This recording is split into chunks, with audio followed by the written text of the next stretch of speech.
And just to be clear, when you say not all cultures are equal, which cultures, in your view, are inferior? I mean, quite a few, to be honest with you. I'm not going to sit here and call out people's specific cultures, however. Well, which ones? Which cultures are why not? inferior? Call it out. Yeah. Which ones? Sure, fine. Afghanistan would be a good example. That's a country, not a culture. Well, of course, the culture that comes from Afghanistan, we can talk about the Muslim culture. What is going on, everybody? Lucas here. This one is what I call the ladder puller. Someone who benefits directly from the very thing they're trying to destroy for everyone else. Priya Patel, a conservative influencer whose father is a full Indian immigrant who fled Uganda and came to America, went viral telling 30 million people that immigration without assimilation is invasion. Then she sat down with Piers and called Uganda a third world country, called parts of India third world, and said Muslim culture is inferior. Her father's country, on live television. Full breakdown at the end. Subscribe and let's get into it. Viral is chronically overused, but there's no question it applies to Priya Patel, the conservative influencer whose video on immigration has been viewed 30 million times this week so far. This is your friendly reminder that immigration without assimilation is invasion. Got it? Well, the problem with viral clips, of course, is that you never know if the 6-second sensation can back up their hubris on the big stage. So we thought we'd put it to the test with an uncensored debate. Joining me now are Priya Patel, the aforementioned conservative influencer, and Brian Shapiro, host of Pushing the Limits. So first of all, Brian Shapiro, this got a huge kickback, this very short video. It's gone hugely viral, obviously. The main sort of issue that people have had with this is that Priya Patel is basically lecturing people about immigration in the United States, but is called Priya Patel and therefore presumably has a heritage which might be in conflict with the statement. What's your view of this? Well, first of all, Piers, good to be back with you. Good to see you. Yeah, you're right. This video certainly went viral. My issue is look at all the white nationalists that were commenting, and she knows this, on her social media pages. That's what's concerning to me, the hatred and the white nationalists that are commenting there. That would be issue number one.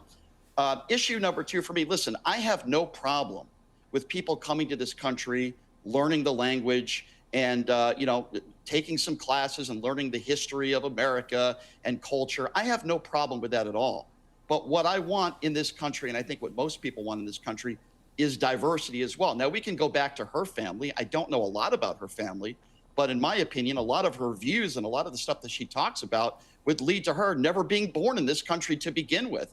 And I think that's where she's getting some of the pushback. Listen, I don't support any racism. I don't support some of the hateful comments that she's received. But like I said, there's a lot of comments on her social media and a lot of white nationalists. That's very concerning to me, Piers, and I have a serious problem with that. And that's not culture of America. And that's where my issue lies here. Okay. Well, Priya Patel, you're the woman of the moment this week. This has gone massively viral. First of all, are you surprised by how much pickup this has had, this clip? To be honest, I am surprised with the amount of attention that it's gotten, but not surprised altogether, because I've had a viral video that hit on a very similar point prior to this. It didn't go nearly as viral, so of course that is shocking. But yes, I understand that it is a very provocative statement coming from somebody named Priya Patel.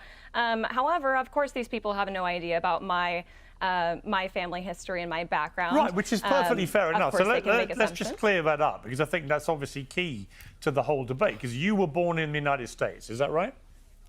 Yes. Right, but where were your parents from? Are they from the United States or somewhere else? My mother is from the United States. My father immigrated here as a young boy, and from England, actually, not from India. Okay, so he's English? He's English, your father, or? He was born in Uganda, immigrated to England when he was about 3 years old, after the dictator Idi Amin chased out all of the Indians out of Uganda, and waited their turn to be able to come to the United States, and did so when he was in his teenage years. So you say all the Indians. So is your father part Indian, or what's his background? My father is full Indian. He's full Indian. So your father's Indian, your mother is American, or is she, what is she? What's her ethnicity? American, yes. And what's her ethnicity? On my mother's side, I have ancestry date. Mixed European. She's a half German, quarter English, and then the rest is mixed European. But aside from that, I mean, I have ancestry on my mother's side of her family dating back to the 1700s in the United States. So okay, so I'm only just trying to clarify because, as you know, there's been a lot of speculation. Not much is known about your family, but a lot of people will say, so your father was an Indian Indian immigrant from Uganda into the UK. You know, how does that sit with you saying what you said? Because you're a friendly reminder that immigration without assimilation is invasion. I mean, did your father invade the UK? no, of course not. But you know, there is a personal duty on the part of immigrants to assimilate to the culture of the country that they are blessed enough to come to, especially when it comes to, of course, that sort of situation. But honestly, anybody that is blessed enough to come to the United States in particular. I mean, Brian, look, that is an argument. People say, a lot of countries, the United States, the UK, others have had big issues with controlling immigration. And a lot of people say if you come to a country from another place and you refuse to assimilate in any way and want to just stay out of the society and culture that you've come into, that people shouldn't tolerate that. What's your view of that argument? Completely disagree with that. And in my personal opinion, I think in a way it's a bigoted view. You can come to this country and you could learn about our culture. I have no problem with that. But that doesn't mean you have to abide by our cultures and what we do. The thing that makes America great is our diversity and the fact that there are all sorts of different cultures, people with different backgrounds that live in the United States of America. That's the way it should be. The idea that people should be forced after they come to this country to do exactly what American U.S. citizens tell them to do is absolutely absurd and ridiculous. In this country, we have freedoms. And when you become a naturalized citizen, and if you come into this country the right way, you should be allowed to do whatever you want as far as your culture is concerned, your religion is concerned. And for somebody to say, you must do this or you must do that, that's against everything the United States of America stands for. And I wish she would at least admit that in this debate. Okay, well, do you admit that, Priya? No, I don't admit that. You know, we have cultures and norms that we have a duty to uphold as a society, and I think that you know, should be enforced to some degree.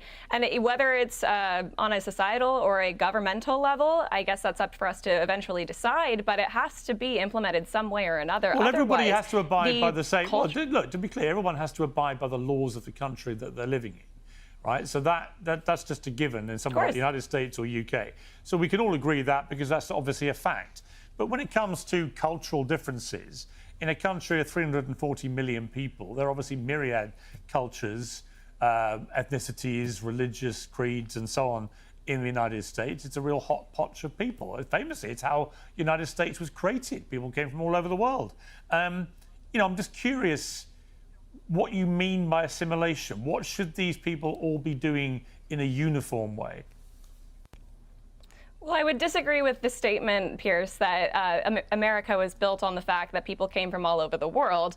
No, it was a very, very select few group of people that came here to the United States and built it. Of course, since then, we've welcomed a good chunk of the entire world to come to our country, which I would argue is, yes.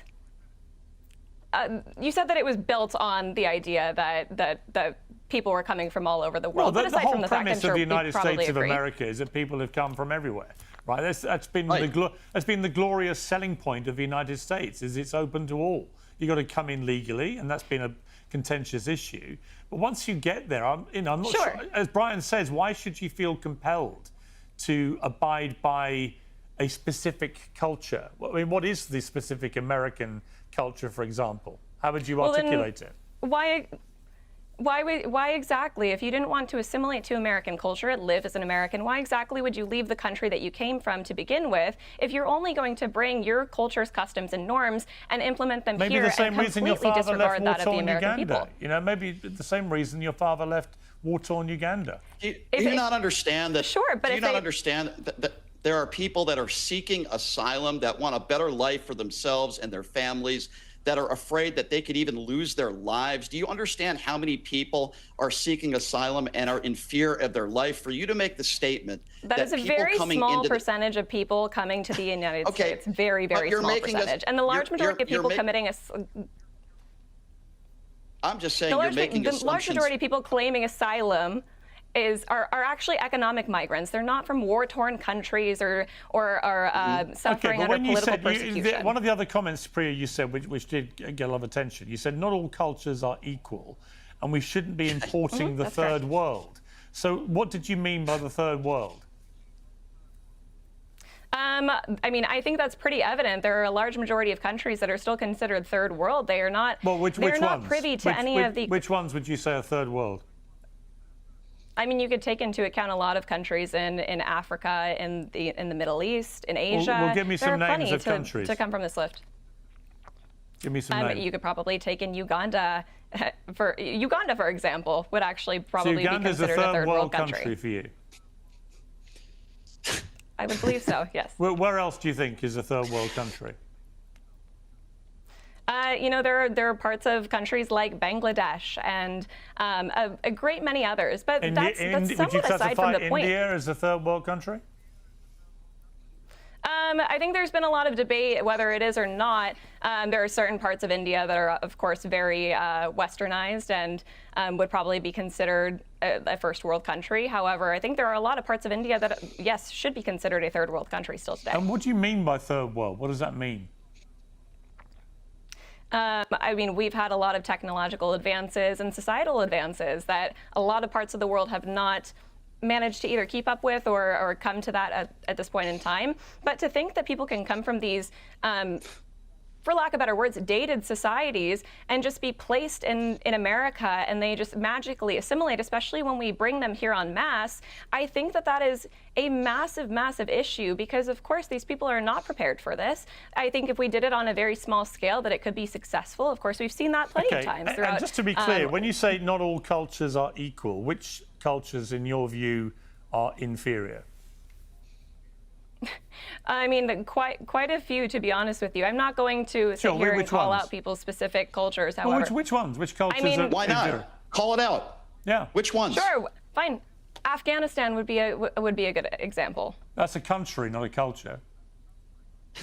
Well, of course, the culture that comes from Afghanistan, we can talk about the Muslim culture that comes from the Middle Eastern countries. I would argue that those aren't particularly equal. I mean, we see a lot of... So the whole Muslim culture of what, over a billion, well, actually nearly 2 billion people. I didn't say the whole Muslim culture. Well, you said Muslim. You just said it. Correct.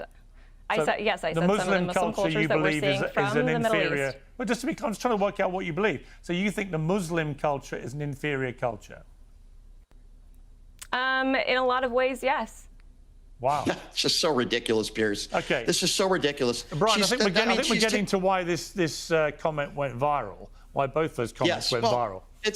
First of all, it's extremely offensive. I would ask her how many Muslim people that she know, number one. Number two, when you take an entire group of people, quite a few, and they're actually very westernized. No, I didn't interrupt you. I did not interrupt you. Please let me finish. When you take an entire group of people, when you take an entire group of people and say they are lesser than us, that is pure bigotry. And I'm not surprised. Actually, I stated in that video my exact.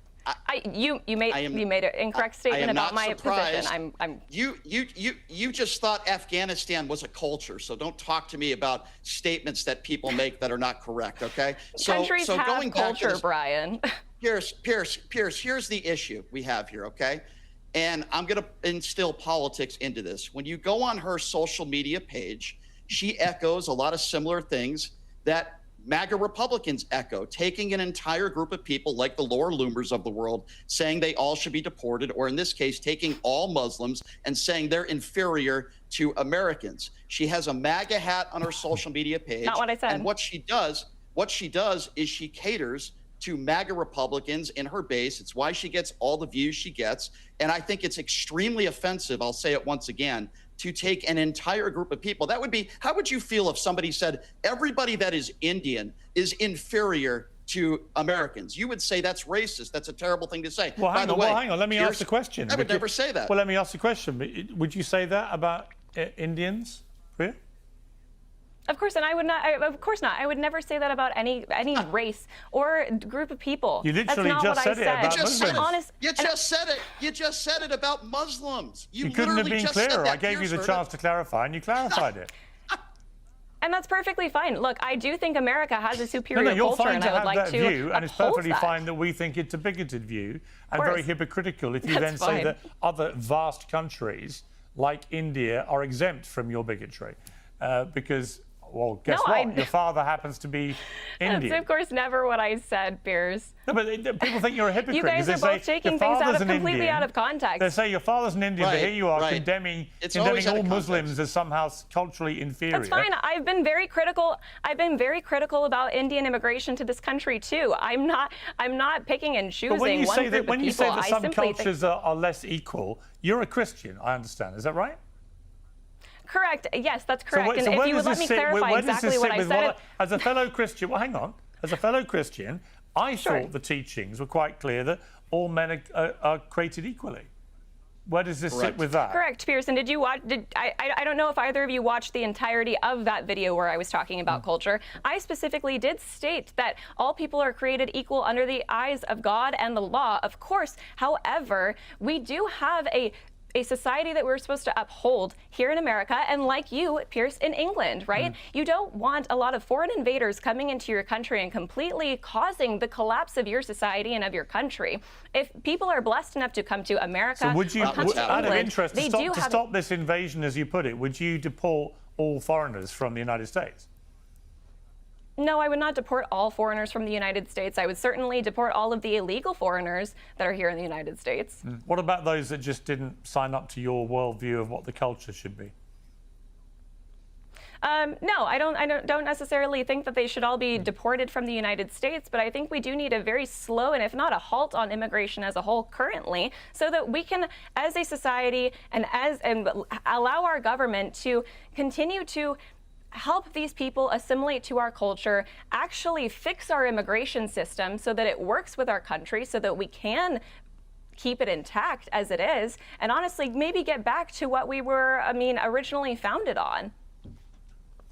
I think we'll leave it there. Brian and Priya, thank you both very much. Thank you. Let's talk about what happened in that interview, because Priya Patel did not just embarrass herself. She demonstrated in real time exactly how this brand of conservatism operates and who it actually serves. Start with the ladder puller dynamic, because it is the foundation of everything else. Her father was born in Uganda. He was expelled by Idi Amin along with the entire Indian community. People who had lived there for generations, thrown out overnight with nothing.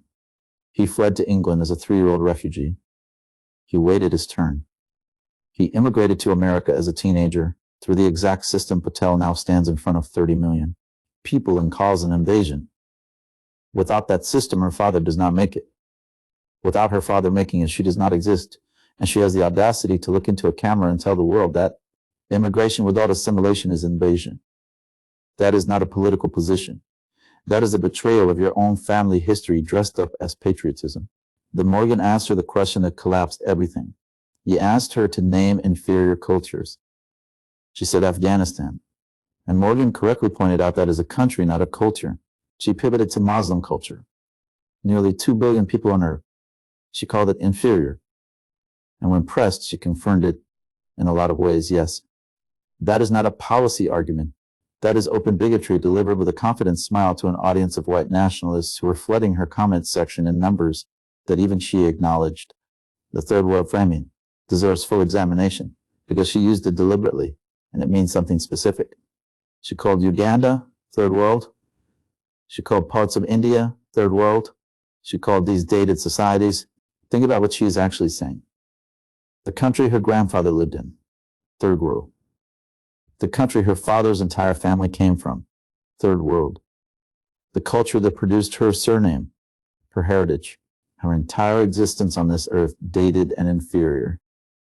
And she said all of this while wearing a MAGA hat on her social media page, catering to an audience that would have had her father turned away at the border under the very policies she now promotes. Brian Shapiro made the point that needed to be made directly. When you take an entire group of people and declare them lesser than you, that is bigotry. Full stop.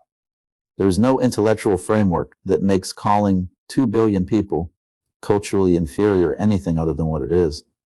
And the toe is always in the crowd. When your immigration content is being flooded by white nationalists in the comments and you know it, and you keep posting You are not a conservative making a policy argument. You are content for a movement that would not have let your father through the door. Morgan's line was the one that should have ended the segment. Maybe the same reason your father left war-torn Uganda, said calmly. No drama. Just the fact sitting there in the room, undeniable. Her father fled persecution. He sought asylum. He was an immigrant who came to a country and built a life. He assimilated enough to raise an American daughter, who now tells other people fleeing the same desperation that they are. Invading, the ladder has been pulled up and she is the one holding the rope. This is what the ladder puller looks like every time. Not evil cartoon villains, just people who made it through a door and immediately started arguing the door should be closed. Like this video, share it with everyone. Still wondering why the daughter of a Ugandan refugee is calling Muslim culture inferior on international television. Subscribe to Lucas Rant. We do not let the contradiction go unexamined. See you in the next one.